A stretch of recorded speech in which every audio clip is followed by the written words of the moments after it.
ಇದು ತಮ್ಮಣ್ಣ ಶೆಟ್ರೆ ನಾನು ಮತ್ತೆ ಬಡ್ಡೂರ್ ಅವರಿಗೆ ಕೇಳಿದ ಪ್ರಶ್ನೆಯನ್ನೇ ನಿಮಗೆ ಕೂಡ ಕೇಳುವಂಥದ್ದು, ಮುಸಲ್ಮಾನರು ಸೋತರೋ ಅಂತ.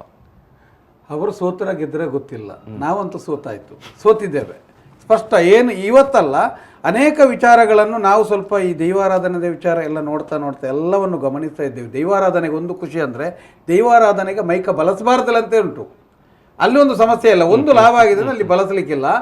ಮತ್ತು ಬೇರೆ ಎಲ್ಲ ವಿಚಾರಗಳನ್ನು ನೋಡಿದಾಗ, ಇವತ್ತಿನ ವಿದ್ಯಮಾನಗಳನ್ನು ಗಮನಿಸಿದಾಗ ನಮಗೆ ಒಂದಕ್ಕೊಂದು ಪೂರಕ ಇರ್ಬೋದು. ನಾನು ಇಷ್ಟೇ ಹೇಳುವಂಥದ್ದು, ಯಕ್ಷಗಾನ ಎಂಬುದು ನಾನು ಒಂದು ಅದರ ಅಭಿಮಾನಿಯಾಗಿ ಇಲ್ಲಿಯ ಗಂಡು ಕಲೆಯಾಗಿ ಅನೇಕ ಜನರಿಗೆ ಇರುವಂಥ, ಇವತ್ತಿನ ಮಕ್ಕಳಿಗೆ ಕೇಳಿದರೆ ಗೊತ್ತಿಲ್ಲ, ಒಂದು ತಲೆಮಾರು ಹೋದರೆ ಇನ್ನು ಕಥೆಯೇ ಗೊತ್ತಿಲ್ಲ, ಅದೆಲ್ಲವರು ಅವರಿಗೆ ಗೊತ್ತಿದ್ದರೆ ಯಕ್ಷಗಾನಕ್ಕೆ ನೋಡಿ. ಈಗ ಕಟೀಲಲ್ಲಿ ಬೇರೆ ಬೇರೆ ಮಂದರ್ತಿಯಲ್ಲಿ ಬೇರೆ ಬೇರೆ ದೇವಸ್ಥಾನದಲ್ಲಿ ಹರಿಕೆಯ ಬಯಲಾಟಗಳು ಇರ್ತದೆ. ಈಗ ಅಲ್ಲಿ ಪರ್ಮಿಷನ್ ಸಿಕ್ಕಿದ್ದು, ಇವತ್ತಿನ ನಾಡ್ದು ನಿಮ್ದು ಆಟ ಯಕ್ಷಗಾನ ಅದ ಅಂತೇಳಿ.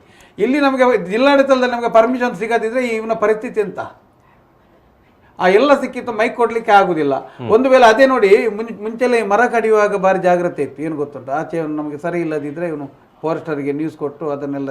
ಈಗ ಇವನಿಗೆ ನನಗೆ ಸರಿ ಉಂಟು, ಇನ್ನು ನಿಮಗೆ ಸರಿ ಇಲ್ಲ, ನೀವು ಹೋಗಿ ಹೇಳ್ತೀರಿ ಪರ್ಮಿಷನ್ ಕೊಟ್ಟರೆ ನನ್ನ ವಿರೋಧ ಉಂಟು, ಕೊಡಬಾರ್ದು. ನಾನು ಇಲ್ಲಿ ನಮಗೆ ಕಟೀಲಿನ ಆಟ, ಹರಿಕೆ ಆಟ ಬುಕ್ ಆಗಿದೆ, ನಾನು ಹೇಳಿಕೆ ಕೊಟ್ಟಾಗಿದೆ ನೋಡಿ. ಈ ಎಲ್ಲ ವಿಚಾರಗಳು ಒಂದು ಅದು ಸರ್. ಇನ್ನೊಂದು ಏನಂತ ಹೇಳಿದ್ರೆ, ನಮ್ಮದು ಪ್ರಬುದ್ಧ ನಾಟಕ ತಂಡ ನಮ್ಮ ಇಲ್ಲಿದ್ದು ಇವರೆಲ್ಲರಿಗೂ ಈ ಸಮಸ್ಯೆಗಳು ಎದುರಾಗ್ತದೆ. ಅನೇಕ ರೀತಿಗಳಲ್ಲಿ ಸಮಸ್ಯೆ, ಯಾರು ಸೋತ್ರ ಗೆದ್ರ ಗೊತ್ತಿಲ್ಲ. ನಾವಂತೂ ಈಗಿನ ಸ್ಥಿತಿಯಲ್ಲಿ ಸೋತಾಗ್ತೇವೆ. ಈ ರೀತಿ ಮುಂದುವರೆದರೆ ಇಲ್ಲ, ಇದೆಲ್ಲವನ್ನು ನಾವು ಜಿಲ್ಲಾಡಳಿತ ಯಾವುದೇ ಪರ್ಮಿಷನ್ ಎಲ್ಲ ಬೇಡ, ಯಥಾಸ್ಥಿತಿ ಕಾಪಾಡಬಹುದು ಅಂತ ಹೇಳಿದ್ರೆ ಏನು ತೊಂದರೆ ಇಲ್ಲ. ಹಾಗಾದ್ರೆ ಯಾಕೆ ಅಂತ ಯಥಾಸ್ಥಿತಿಯನ್ನು ಕಾಪಾಡುವುದಾದರೆ ಮುಂಚೆ ಏನಿತ್ತು, ಯಥಾಸ್ಥಿತಿ ಕಾಪಾಡಿದ್ರೆ ಏನು ಸಮಸ್ಯೆ ಇಲ್ಲ. ಮಾನವತೆಗೆ ಸರಿಯಾಗಿ ಆಸ್ಪತ್ರೆ ಇದ್ರೆ ಸೌಂಡ್ ಕಡಿಮೆ ಮಾಡಿ, ಒಂದು ವಿಶೇಷ ಕಾರ್ಯಕ್ರಮ ಶಾಲೆ ಇದ್ರೆ ಕಡಿಮೆ ಮಾಡಿ, ಮಕ್ಕಳಿಗೆ ಪರೀಕ್ಷಾ ಸಮಯದಲ್ಲಿ ಏನಾದ್ರು ಇದ್ರೆ ಮಾಡಿ. ಗೊತ್ತಾಯ್ತು ನಿಮಗೆ, ಯಾರಿಗಾದ್ರು ಸಾರ್ವಜನಿಕವಾಗಿ ತೊಂದರೆ ಆಗುವ ರೀತಿ ಇದ್ರೆ ಅದನ್ನೊಂದು ಒಂದು ಕಾನೂನಿನ ತರ ಮಾಡಿದ್ರೆ ಇದು ನಾವು ಖಂಡಿತ ಸೋತಾಯ್ತು. ಯಾಕಂತ ಹೇಳಿದ್ರೆ ನಾವು ಈಗ ಒಂದು ಆ ಮೈಕಕ್ಕೆ ಸೆಟ್ ಆಗಿದೆ. ಯಾಕಂತ ಹೇಳಿದ್ರೆ ಆ ಕಲಾವಿದನಿಗೂ ಅವನ ಆ ಕಂಠವನ್ನು ಹೊರಹೊಮ್ಮಿಸಬೇಕಿದ್ರೆ, ಅದರ ಸಂಗೀತಮಯ ಜನರಿಗೆ ಇದಾಗಬೇಕಿದ್ರೆ ಇದರ ಈ ಪೂರಕ ವ್ಯವಸ್ಥೆ ಇದೆ ಅಲ್ವಾ. ಈಗ ನೋಡಿ, ಈಗ ನಾನು ಹೇಳಿದಲ್ಲ, ಈಗೆಲ್ಲ ಬೇರೆ ಬೇರೆ ಇದ್ದರೂ, ಈಗ ನಮ್ಮದು TV ಮೊಬೈಲ್ ಬೇರೆ ಬೇರೆ ಇದ್ದರೂ ಮೈಕ ತನ್ನ ಅಸ್ತಿತ್ವವನ್ನು ಕಳ್ಕೊಳ್ಳಿಲ್ಲ. ಇವತ್ತಿಗೂ ಯಥಾಸ್ಥಿತಿ ಆ ಮೈಕ್ ಅದು ಬೇಕೇ. ಎಷ್ಟು ಈಗ ಕಾರ್ಯಕ್ರಮ ಆದರೂ, ಎಂಥ ದೊಡ್ಡ ಆರ್ಕೆಸ್ಟ್ರಾ ಆದರೂ, ಏನೇ ಆದ್ರೂ ಬೇಕಲ್ಲ ಸರ್, ಅದು ಕಳ್ಕೊಳ್ಳಿಲ್ಲ. ಹಾಗಂತ ಹೇಳಿದ್ರೆ ಒಬ್ಬ ಕಲಾವಿದ, ಅನೇಕ ಕಲಾವಿದ ಈ ನೋಡಿ ನಮಗೆ ಕೀರ್ತಿಕ್ ತಮ್ಮಣ್ಣ ಶೆಟ್ರೆ ಮುಂದುವರಿಸಿ. ಆಗಿರುವಾಗ ಅಸ್ತಿತ್ವ ಕಳ್ಕೊಳ್ಳಿಲ್ಲ. ಇದು ವ್ಯವಸ್ಥೆ ಇದೆ. ಸರ್ಕಾರ ಈ ಬಗ್ಗೆ ಯಥಾಸ್ಥಿತಿಯನ್ನು ಕಾಪಾಡಿಕೊಂಡು ಹೋಗಿ ಈ ರೀತಿಯ ವ್ಯವಸ್ಥೆಯನ್ನು ಮಾಡಿದರೆ ಮಾತ್ರ ನಮಗೆ ಸರಿಯಾಗ್ಬೋದು. ಇಲ್ಲದಿದ್ದರೆ ಇದು ಇನ್ನೊಂದು ಈಗ ಈ ಸರ್ಕಾರ ಈ ಮೈಕಿನ ಇದು ಇನ್ನು ಹೆಚ್ಚು ಕಡಿಮೆ ಶಬ್ದ ಹೆಚ್ಚು ಕಮ್ಮಿ ಮಾಡುವ ಈಗ ರಿಮೋಟ್ ಇವರ ಕೈಯಲ್ಲಿ ಹೋದ್ರೆ, ಈಗ ಇವರು ಸ್ವಲ್ಪ ಎದುರು ಅವನನ್ನು ಕಡಿಮೆ ಮಾಡು ಅಂತ ಹೇಳ್ತಾರೆ. ಈಗ ಇನ್ನೊಂದು ಸರ್ಕಾರ ಬಂದ್ರೆ, ಬೇರೆ ಬಂದ್ರೆ ಅವನನ್ನು ಈ ಶಬ್ದಕ್ಕೆ ನಾವು ಹೊಡೆದಾಡುವ ಪರಿಸ್ಥಿತಿ ಬಂತು. ಈಗ ಶಬ್ದಕ್ಕೋಸ್ಕರ ಹೊಡೆದಾಡುವ ಪರಿಸ್ಥಿತಿ ಆಯ್ತು. ಗೊತ್ತಾಯ್ತು ನಿಮ್ಗೆ.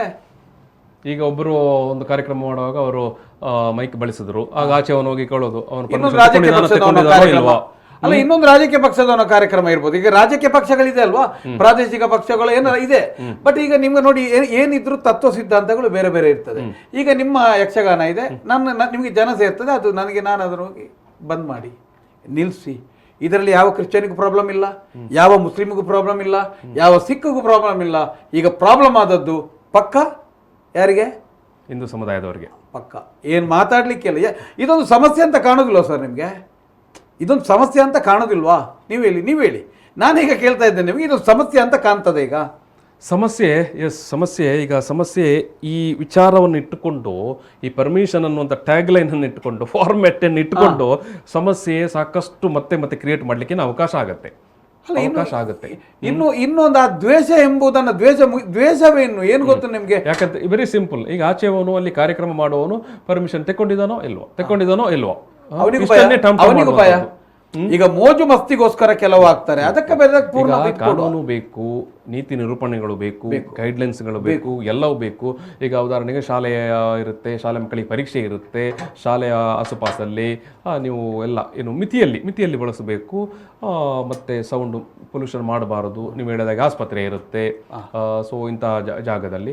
ಮತ್ತು ನೀವು ನೀವು ಹೇಳಿದಾಗೆ ಕೂಡ ಈ ಮೈಕ್ ಅನ್ನುವಂಥ ಒಂದು ವ್ಯವಸ್ಥೆಗೆ ನಮ್ಮ ಸಾರ್ವಜನಿಕ ಬದುಕು ಒಗ್ಗಿಕೊಂಡಿದೆ. ಸೊ ಹಾಗಾಗಿ ನೀವು ಯಾವುದೋ ಒಂದೆರಡು ವಿಷಯಗಳನ್ನು ಇಟ್ಟುಕೊಂಡು ಅಲ್ಲಿ ಆಜಾನನ್ನು ನಾವು ಬಂದ್ ಮಾಡ್ತೇವೆ, ಇಲ್ಲಿ ಸುಪ್ರಭಾತಕ್ಕೆ ಅವಕಾಶ ಇಲ್ಲ ಅಂತ ಹೇಳಿಕೊಂಡು ನೀವು ಎಂಟೈರ್ ಇತರ ಎಲ್ಲ ಕಾರ್ಯಕ್ರಮಗಳ ವಿಚಾರಕ್ಕೂ ಬರುವಾಗ ಹೊಸ ಗೈಡ್ಲೈನ್ಸ್ ಪ್ರಕಾರ ಈಗ ಈ ಮೂಲ ಸಮಸ್ಯೆಗಳನ್ನು ಬಹುಶಃ ನಾವು ಯಾವುದನ್ನೋ ಕೆದಕಲಿಕ್ಕೆ ಹೋಗಿ ಇನ್ಯಾವುದೋ ಒಂದು ಸಮಸ್ಯೆ ಕೂಪಕ್ಕೆ ಬಿದ್ದಾಗಿ ಕಾಣಿಸ್ತಾ ಉಂಟು. ಏನೋ ಮಾಡ್ಲಿಕ್ಕೆ ಹೋಗಿ ಈಗ ಏನೇನಾಗಿದೆ. ಖಂಡಿತ ಅದೇ ನಾನು ಹೇಳಿದಾರ, ತಲೆಗೆ ಹೊಯ್ದದ್ದು ಕಾಲಿಗೆ ಬರ್ತದೆ. ಯಾರಿಗೋ ತೋಡಿದ ಕೆಡ್ಡದಲ್ಲಿ ಕೊನೆಗೆ ಬೀಳುವುದು ಯಾರು? ನಾವೇ. ನಾವು ನೆನೆಸ್ಕೊಳ್ತೇವೆ ಅಷ್ಟೇ, ಇನ್ನೊಬ್ಬನು ಬೀಳಿಸಿ ಆಯ್ತು ಅಂತೇಳಿ. ಇಲ್ಲ, ಸಾಧ್ಯವೇ ಇಲ್ಲ, ಅದು ಸಾಧ್ಯವೇ ಇಲ್ಲ. ಅಲ್ಲ, ಇನ್ನೊಂದು ಇವ್ರದ್ದು ನೋಡಿ, ಈಗ ಇವರು ಪ್ರತಿಭಟನೆ ಮಾಡಬೇಕಿತ್ತು. ಈಗ ನಮ್ಮ ವರ್ಷ ಪ್ರತಿಭಟನೆ ಮಾಡಬೇಕಿತ್ತು, ಮಾಡಲಿಕ್ಕೆ ವ್ಯವಸ್ಥೆ ಇತ್ತು ಎಲ್ಲ. ಎಂತ ಈಗ ಎಲ್ಲ ಬೇರೆ ಬೇರೆ ಕಡೆ ಜಿಲ್ಲಾಡಳಿತದಿದ್ರು ಅಲ್ಲ, ಅಲ್ಲಿ ವಿಧಾನಸೌಧದಿದ್ರು ಎಲ್ಲ ಮಾಡ್ಬೋದಿತ್ತು. ಇವರಿಗೆ ಪ್ರತಿಭಟನೆಗೆ ಸಿಕ್ಕಿದ್ದೆ ನಮ್ಮ ಸುಪ್ರಭಾತ ಅಂದರೆ ಏನಿರ್ಬೋದು. ಈಗ ಪ್ರತಿಭಟನೆಯ ವಸ್ತೆ ಹನುಮಾನ್ ಚಾಲೀಸು, ಸುಪ್ರಭಾತ ಇದನ್ನೆಲ್ಲ ಹಾಕಿ ನೀವು ಅದನ್ನು ಮಾಡಿದರೆ ಅದನ್ನು ನಿಲ್ಲಿಸಿ. ಯಾಕೆ ನಿಲ್ಲಿಸಬೇಕು? ನಿಲ್ಲಿಸಿದರೆ ನಿಮ್ಮ ಶಬ್ದ ನಾವು ಕಡಿಮೆ ಮಾಡಿಸ್ತೇವೆ. ಇದು ಹೊಸ್ತಾ ಇದು. ನಾನು ಎಲ್ಲ ರಾಜ್ಯ ಸರ್ಕಾರಕ್ಕೆ ಸ್ಪಷ್ಟವಾಗಿ ಈ ಒಂದು ವಿಷಯದಲ್ಲಿ ಅಂದರೆ ಯಾವುದೇ ಕಾರಣಕ್ಕೂ ಸ್ಪಷ್ಟವಾಗಿ ಧಾರ್ಮಿಕ ಉಪನ್ಯಾಸಗಳು, ಆ ಸುಪ್ರಭಾತಗಳು, ಹನುಮಾನ್ ಚಾಲೀಸ್ ಇರ್ಬೋದು, ಪಠಣಗಳು ಪ್ರತಿಯೊಂದು ದೇವಸ್ಥಾನಗಳಲ್ಲೂ 5ರಿಂದ 6 ಗಂಟೆಯವರೆಗೆ ಮಾಡಿ ಜನರಿಗೆ ಪೂರ್ಣ ಪ್ರಮಾಣದ ತಿಳುವಳಿಕೆ ನಮ್ಮ ಹಿಂದುತ್ವದ ಬಗ್ಗೆ ಇರ್ಬೋದು, ಅಲ್ಲ ಸಮಾಜದ ಆಧ್ಯಾತ್ಮದ ಬಗ್ಗೆ ಒಂದಷ್ಟು ತಿಳುವಳಿಕೆ ಕೊಡುವಂಥ ಕೆಲಸಗಳು ಆಗಲೇಬೇಕು. ಇದನ್ನು ನಿಲ್ಲಿಸ್ಲಿಕ್ಕೆ ಹೋಗಬಾರ್ದು. ಇದನ್ನು ನಿಲ್ಲಿಸಿದ್ದೇ ಈಗ ತಪ್ಪು. ನನ್ನ ಪ್ರಶ್ನೆ ತಪ್ಪು. ಯಾರನ್ನು ಬಡ್ಡೂರು ಸರಿಗೆ ಅದು ಬೇಕಾ ಬೇಡೋ ಗೊತ್ತಿಲ್ಲ, ನಮಗೆ ಮೈಕ್ ಬೇಕು. ಮೈಕ್ ಇಲ್ಲದಿದ್ದರೆ ಯಾವುದೇ ಒಂದು ವ್ಯವಸ್ಥೆಯನ್ನು ಜನರಿಗೆ ಮುಟ್ಟಿಸಲಿಕ್ಕೆ ಆಗುವುದಿಲ್ಲ. ಆಗ್ತದಾ? ಇಲ್ಲ. ಸಂಭ್ರಮ ಅಂತ ಹೇಳಿದ್ರೆ ಏನು ಅರ್ಥಕ್ಕೆ ಏನಿದೆ ಹೇಳಿ? ಆ ಸಂಭ್ರಮವನ್ನೇ ಕಸಿತಾರಂದ್ರೆ ಇನ್ನೇನು ಕತೆ? ಅವರಿಗೆ ಇದು ಗೊತ್ತಿಲ್ಲ. ಅವರಿಗೆ ದಿನಕ್ಕೆ 3 ನಿಮಿಷದಾಗ 5 ಅಂದರೆ 15 ನಿಮಿಷ ಬೇಕು. ಒಂದು 15 ನಿಮಿಷ ದಿನದಲ್ಲಿ ಬಾಂಗಿಗೆ ಬೇಕಾದಿತ್ತು ಮೋಸ್ಟ್ಲಿ ಅಲ್ವಾ? ನಮಗೆ ಅದಲ್ಲ. 9:30ಯಿಂದ ಬೆಳಿಗ್ಗೆ ಗಂಟೆವರೆಗೆ ಆಟ ಬೇಕು ಸ್ವಾಮಿ. ಆಟ, ಯಕ್ಷಗಾನ ಬೇಕು, ಮಳೆಗಾಲದಲ್ಲಿ ತಾಲಮದಲೆ ಬೇಕು. ನಮಗೆ ಇದು ಏನಾದರೂ ಕಾರ್ಯಕ್ರಮಗಳಿದ್ರೆ ಉಪನ್ಯಾಸಕ ಬೇಕು, ನಾಟಕ ಬೇಕು, ಒಂದಷ್ಟು ನಮಗೆ ಮನೋರಂಜನೆ ಬೇಕು, ನಮಗೆ ಖುಷಿ ಬೇಕು ಅಲ್ವಾ? ಖುಷಿ ಬೇಕು. ನಾಟಕವಿಲ್ಲ, ಮತ್ತೆ ಯಕ್ಷಗಾನವಿಲ್ಲ, ಆ ಕಡೆ ಉಪನ್ಯಾಸಗಳಿಲ್ಲ, ಒಂದು ನೋಡಿ, ಹಳೆಯ ಕಾಲದಲ್ಲಿ ಆ ಒಂದು ನಮಗೆ ಒಂದು 20-30 ವರ್ಷದ ಹಿಂದೆ ತೆಂಗಿನ ಮರಕ್ಕೆ ಆ ಮೈಕವನ್ನು ಕಟ್ಟುವವರೆಗೆ ನಮ್ಮ ಸಡಗರ ಏನು, ಆ ಸಡಗರ ಬಂದ ಆ ವಕ್ರತುಂಡ ಹಾಡು ಬರುವವರೆಗೆ ನಮ್ಮ ಖುಷಿ ಏನು. ಇವತ್ತು ಮೈಕ ಬರ್ತದೆ ಅಂದಾಗ ಕಾದು ನೋಡುವುದೇನು. ಕೆಲವು ಕಡೆಗಳಲ್ಲಿ ಮೊದಲು ಬಂದಾಗ ಹೆಸರೇ ಈಗ ಬಂದಿದೆ, ಆ ಮೈಕ ಮಂಜಪ್ಪ, ಆ ಮೈಕದೊಟ್ಟಿಗೆ ಹೆಸರು ಸೇರಿಕೊಂಡವರಿದ್ದಾರೆ. ಮೈಕ ಅಂತ ಹೇಳಿದ್ರೆ ಒಂದು ಕಾಲಕ್ಕೆ ಅಷ್ಟೊಂದು ಸಂಭ್ರಮ ಇತ್ತು. ಆ ಊರಿಗೆ ಒಂದು ಗ್ರಾಮೀಣ ಪ್ರದೇಶಕ್ಕೆ ಒಂದು ಇವತ್ತು ಮೈಕ್ ಇರ್ತಾರೆ, ನೇಮ ಇವತ್ತು ಅಂತ ಹೇಳಿದರೆ ಆ ಸಂಭ್ರಮ ಬೇರೆ. ಆ ಸಂಭ್ರಮವನ್ನೇ ಒಂದು ಕಸಿದು ಬಿಟ್ರಂದ್ರೆ ಇದಕ್ಕಿಂತ ಬೇರೆ ಏನಿದೆ ಸ್ವಾಮಿ? ನಮ್ಮ ಹತ್ರ ಇನ್ನು ಏನಿದೆ? ನಾವು ಖುಷಿ ಪಡೋದು ಯಾವುದರ ಮೇಲೆ ಖುಷಿ ಪಡಬೇಕು ಹೇಳಿ? ಈಗ ಸರ್ಕಾರವೇನು, ಅವ್ರ ಮನುಷ್ಯರಲ್ವೇ? ಅವರು ಆಲೋಚನೆ ಮಾಡಬೇಕು. ಮನುಷ್ಯನ ಖುಷಿಯನ್ನು ಯಾಕೆ ಕಸಿತಾ ಇದ್ದಾರೆ? ನಾನು ಇನ್ನೊಂದು ಹೇಳ್ತಾ ಇದ್ದೇನೆ, ತಿಳುವಳಿಕೆ ಕೊಡುವಂಥ ಕೆಲಸ ಯಾಕೆ ಆಗ್ತಾ ಇಲ್ಲ? ಇನ್ನೊಂದು ಈಗ ವಿಷಯ ಹೇಳಿ. ಈಗ ಇನ್ನೊಂದು, ಈಗ ಅದಾನಿಗೆ ಶಬ್ದ ಬಂತು, ಸರಿ, ತಿಳುವಳಿಕೆ ಕೊಟ್ಟರೆ ಅವ್ರ ಹತ್ರ ಸ್ಪಷ್ಟವಾಗಿ ಹೇಳೋದು, ಕಡಿಮೆ ಮಾಡುವ ಜಾಗದಲ್ಲಿ ಕಡಿಮೆ ಮಾಡಿ, ಅಲ್ಲಿ ಏನು ತೊಂದರೆ ಆಗ್ತದೆ ತೊಂದರೆ ಮಾಡುವಲ್ಲಿ ಮಾಡಿ ಅಂತ ಒಂದು ತಿಳುವಳಿಕೆ ಕೊಡುವ ಕೆಲಸ ಎಲ್ಲಾದ್ರೂ ಆಗಿದೆ? ಸರ್ಕಾರದಿಂದ ಆಗಿದೆ, ಸಾರ್ವಜನಿಕ ಸಂಘಟನೆಗಳಿಂದ ಆಗಿದೆ.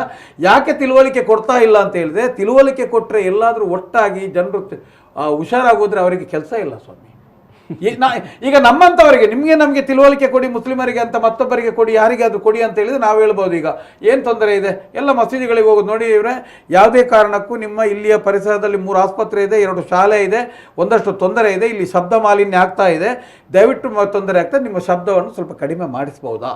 ನೋಡಿ, ಯಾರದು ಕೇಳಿದ್ರು ಕೇಳಿದ್ರು ಅವರು ಬಟೂರ್ ಸರ್ ಕೇನಾರ ಕೇಳಿದ್ರು ಕೇಳ್ತಾರೆ. ನಾನು ಹೇಳುದು ಇಂಥ ತಿಳುವಳಿಕೆಯ ಮಾತನ್ನು ಯಾರು ಕೊಡ್ಲಿಕ್ಕೆ ಬೇಡ. ಆದ್ರೆ ನೋಡಿ, ರಾಜಕೀಯ ಮಾಡುವಂತ ಇನ್ನೊಂದು ಮಾತು ಹೇಳ್ತಾ ಇರ್ತಾರೆ, ಅದು ಮುಂಚಿನ ಕಾಲದಲ್ಲೆಲ್ಲ ಈ ಭಾಷಣ ಮಾತುಗಳು ಏನಿತ್ತು ಗೊತ್ತಾ ನಿಮ್ಗೆ? ಭಾಷಣ ಇರ್ಬೋದು, ಮಾತುಕತೆ ಇರ್ಬೋದು, ಭಾವನೆಯ ವ್ಯಕ್ತಪಡಿಸುವಿಕೆ ಅಂತ ಇತ್ತು. ಈಗ ಬಡ್ಕಾವಣೆ ಅಂತಲೇ ಇರೋದು, ನಮ್ಮ ಭಾಷೆಯಲ್ಲಿ ಬಡ್ಕಾವಣೆ ಅಂತ ಇದೇ ಮಾಡೋದು ಇವರು. ನನ್ನ ಲೆಕ್ಕಕ್ಕೆ ಅವರಿಗೆ ಸ್ಪಷ್ಟವಾಗಿ ಯಾರಿಗೇ ಆಗಲಿ ತಿಳುವಳಿಕೆ ಕೊಟ್ಟರೆ ಎಂಥವನು ಕರಗ್ತಾನೆ, ಎಂಥವನು ಅದಕ್ಕೆ ಒಪ್ಪಲೇಬೇಕು. ಆ ತಿಳುವಳಿಕೆ ಕೊಡುವ ಕೆಲಸ ಆಗಿದ ಬಟ್ ಅವರೇ ತಿಳುವಳಿಕೆ ವಿಚಾರಕ್ಕೆ ತಿಳುವಳಿಕೆ ಕೊಡುವಂತ ಕೆಲಸ ಕಾರ್ಯ ಯಾಕೆ ಆಗುವುದಿಲ್ಲ ಅಂತ ಅಂದರೆ ತಿಳುವಳಿಕೆ ಕೊಟ್ಟ ಕೂಡಲೇ ಜನರು ಪ್ರಬುದ್ಧರಾಗ್ತಾರೆ, ಬುದ್ಧಿವಂತರಾಗ್ತಾರೆ. ಹೌದು, ಅದು ಬೇಡ. ಅದಕ್ಕೆ ಗಾಂಜಾ ಕೊಡ್ತಾರೆ, ಡ್ರಗ್ಸ್ ಕೊಡ್ತಾರೆ. ಕಲಿಸಲಿ ಮಾರ್ರೆ, ಇವರು ಕಲಿಸಲಿ, ವೇದ ಕಲಿಸಲಿ.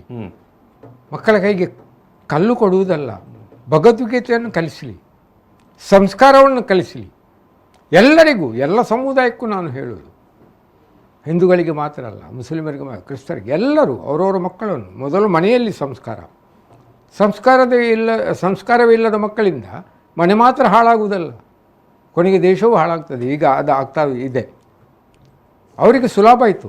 ನಾವು ಮನೆಯಲ್ಲೇ ಸಂಸ್ಕಾರವನ್ನು ಕಲಿಸಿ ಅವರಿಗೆ ಹೊರಗೆ ಬಿಟ್ಟಾಗ ಆ ಮಕ್ಕಳು ಹೋಗುವುದಿಲ್ಲ, ಅವರ ಹಿಂದೆ ಹೋಗುವುದಿಲ್ಲ. ಇಲ್ಲಿ ಪಾಪ ಈ ಬಡತನದಲ್ಲಿ ಇವನಿಗೆ ಸಂಸ್ಕಾರ ಕಲಿಸಲಿಕ್ಕೆ ಇವನಿಗೂ ಪುರ್ಸೊತ್ತಿಲ್ಲ. ಉಂಟಾ ಶಾಲೆಗಳು, ಕನ್ನಡ ಶಾಲೆಗಳು ಇವೆಯಾ? ಆ ನೀತಿ ಪಾಠ ಉಂಟಾ? ಅದನ್ನು ಕಲಿಸಲಿ, ಅವರು ಮಾಡಲಿ. ಹನುಮಾನ್ ಚಾಲೀಸೆಲ್ಲ ಮಾಡುವುದು, ವೇದ ಕೊಡಲಿ ಆ ಮಕ್ಕಳ ಕೈಗೆ, ಭಗವದ್ಗೀತೆಯನ್ನು ಕೊಡಲಿ.